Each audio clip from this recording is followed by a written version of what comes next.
sliding on into the next segment, Renee is back there with Willow, who's mad at the Boar Horseman because of what Marina Schaefer did. So Marina Schaefer comes in and beats the shit out of Willow with the briefcase. And then they walk out into the arena with Wheelie and Claudio. And Dick the Boozer starts cutting that promo on Edge and life in general. And again, he's twitching, he's snorting, he's making weird movements that one would imagine he is attempting to make you, in the course of his character presentation, believe that he's goddamn tweaking out on some kind of fucking homemade meth. That's the vibe I'm getting. He's reverted back. He's reverted back. If you remember when he first came in, he wore the vest and he would kind of do the Bez from Happy Monday's shoulders, moving walk thing. He's doing all that stuff again. The funny walk, the vest, the screaming and foaming at the mouth over nothing. He's reverting back, even though he's in this other group, he's reverting back to what he was at the start. I don't mean that I don't mean that as some deep thing. I just mean it sucks. Well, no, I mean back then. We are Devo. He's going backwards into shit that isn't any good. But speaking of shit that isn't any good, as he cuts his promo on Edge, then music plays, and here comes Light Switch Jay White. And he's going to come out and have something to say about this. But remember now that the four heels are in the ring, but there's another one. Pac is with this group every once in a while when he bothers to fly into the country. So Pac is walking out behind Jay White like he never noticed he was there. He's only 10 feet behind him. And then Edge's music. The only guy never wearing clothes. Well, yeah, you could see him a mile away because he don't want to cover that physique up. That's the only thing he's got going for him. And then Edge's music plays. And the promo that Moxley had just done was like, Edge isn't even here tonight. So now they play Edge's music, and Edge appears in the ring behind Moxley, and they get in a fight.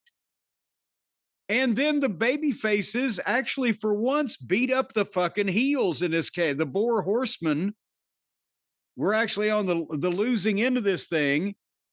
And then Edge pulled out a bat with spikes sticking out of the end of it. I mean, hundreds of spikes. And I swear to God, I almost could see him flapping in the fucking breeze when he'd swing it like they were rubber.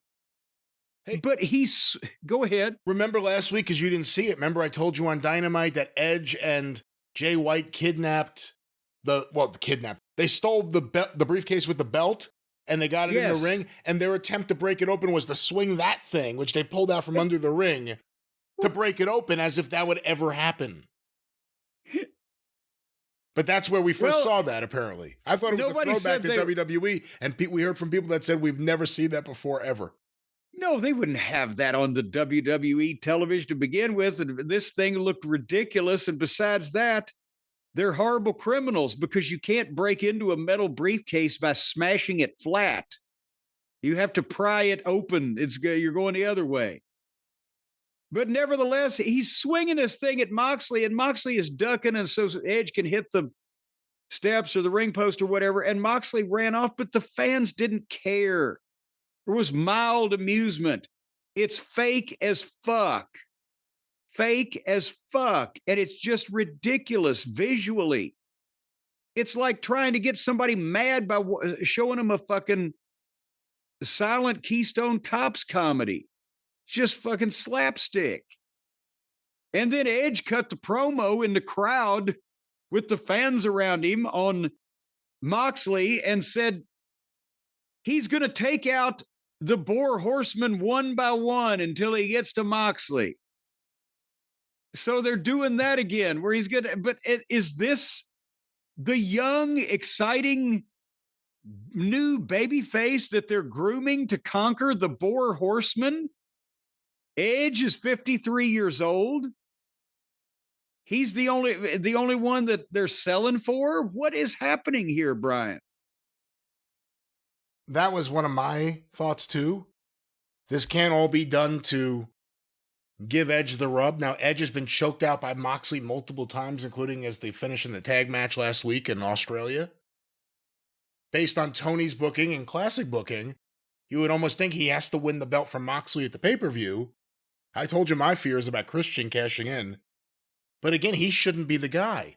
If you've been doing all this and spending all this time with Jon Moxley, it has to be someone to get that win where the rub from whatever that means will last a long time and help someone, not someone who's ridiculous out of nowhere, not like a Wheeler Yuta, not a Daniel Garcia, not an Orange Cassidy, but it should be used to help someone get elevated.